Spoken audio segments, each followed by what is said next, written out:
Today, we are going to discuss transition metals. First of all, what is meant by transition metal or transition element?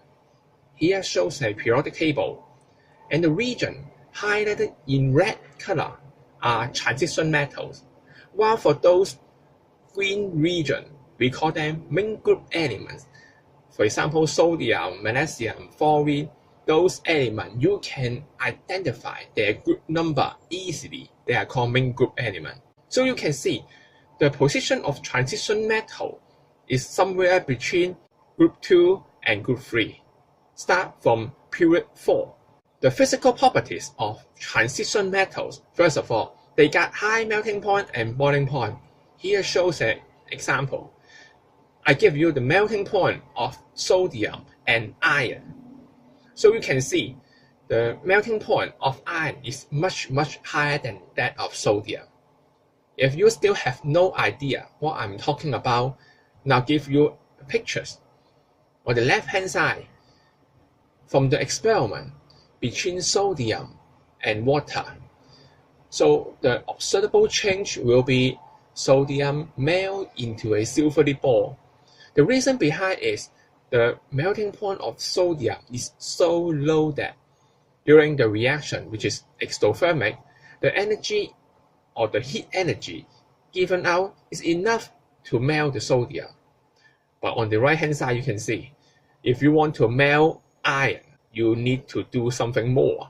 The second one is high density. Transition metal or transition element got higher density than other metals from main group. For example, those what we call heavy metal are all belongs to this region. The definition of heavy metal no need to memorize because we have not a clear-cut definition.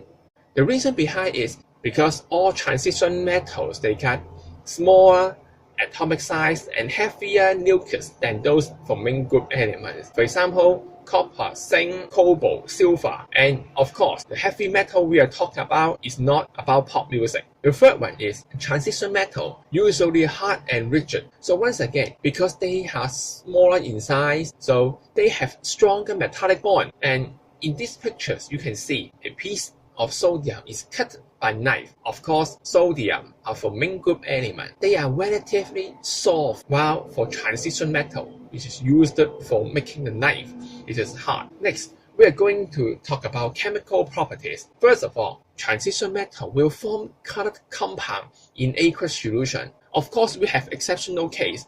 For example, zinc iron. And in these pictures, you can see all colored iron solution you learn in grade 9 and grade 10 belongs to or come from transition metals. While for those compounds from main group element, their aqueous solution will be colorless. Now, I need to emphasize their solution will be colorless, but the compound from main group element usually white in color when this is a solid. So next time, do not say the compound form white solution or white aqueous solution. This is not the case. But why they are colored? White light actually is a mixture or composed by a series of color from red to violet, or you may say it is from rainbow color.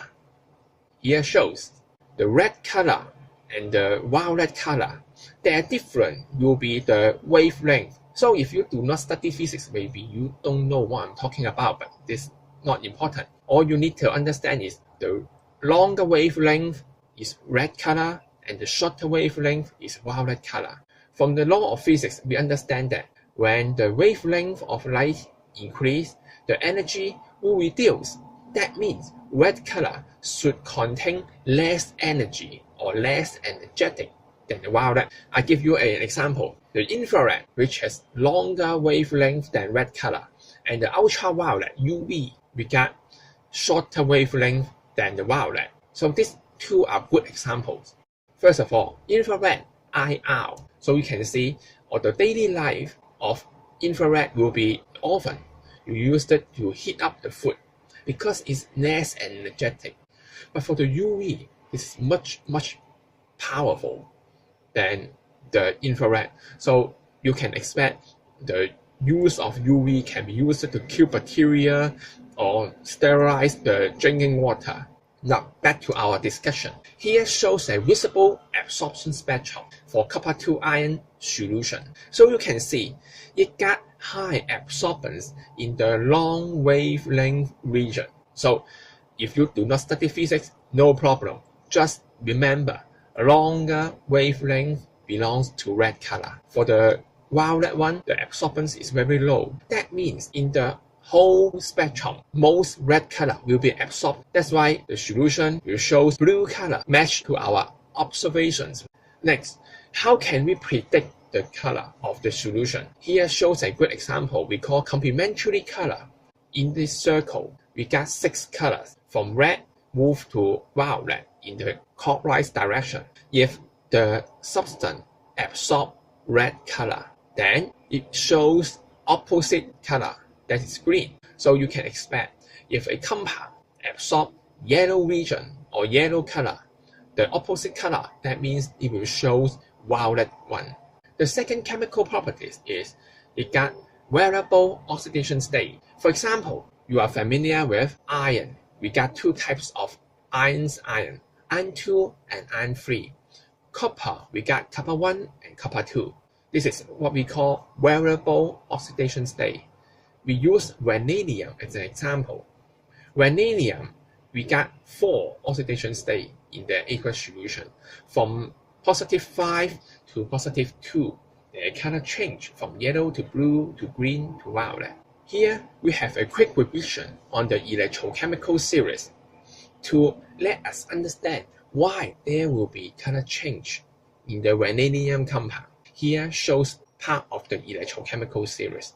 In the chapter about redox reaction, we can understand if you start with magnesium metal and hydrogen ion and you want to get magnesium ion and hydrogen gas, the electrochemical series can help you because it can predict this reaction is possible.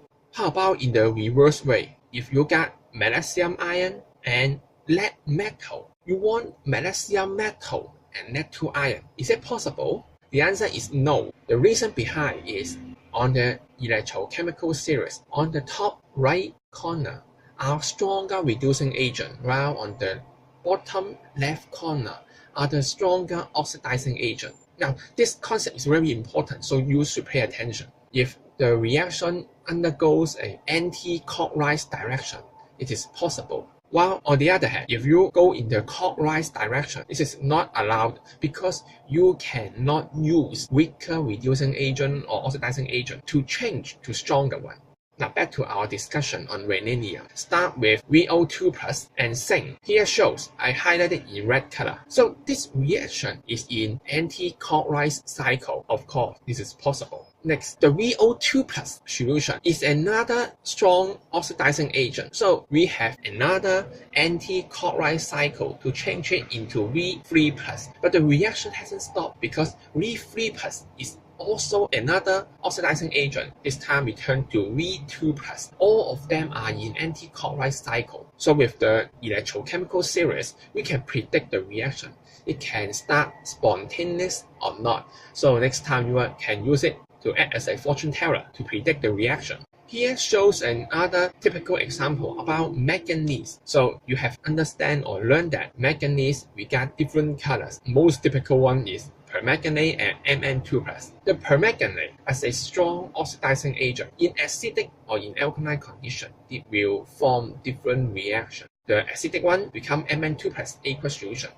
In alkaline condition, it forms MnO2 solid. So you can write down the ionic half equation for both reactions. Next one is the catalytic properties. That means transition metals are usually used to act as catalysts for different chemical reactions. So what's meant by catalyst?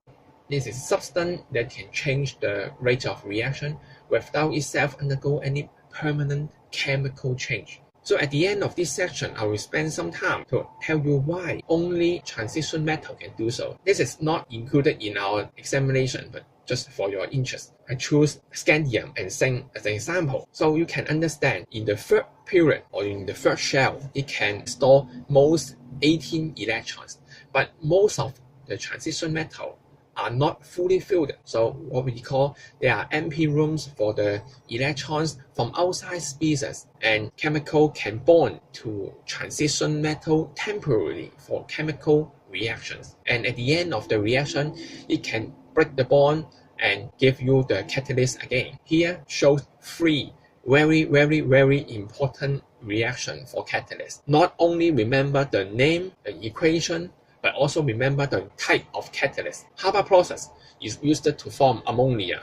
We use iron catalyst. Contact process, we form SO3 from SO2 with platinum or vanadium 5 oxide catalyst. The final one is hydrogenation. Here I use ethene as an example. Use nickel or platinum catalyst. And this is the end of this section.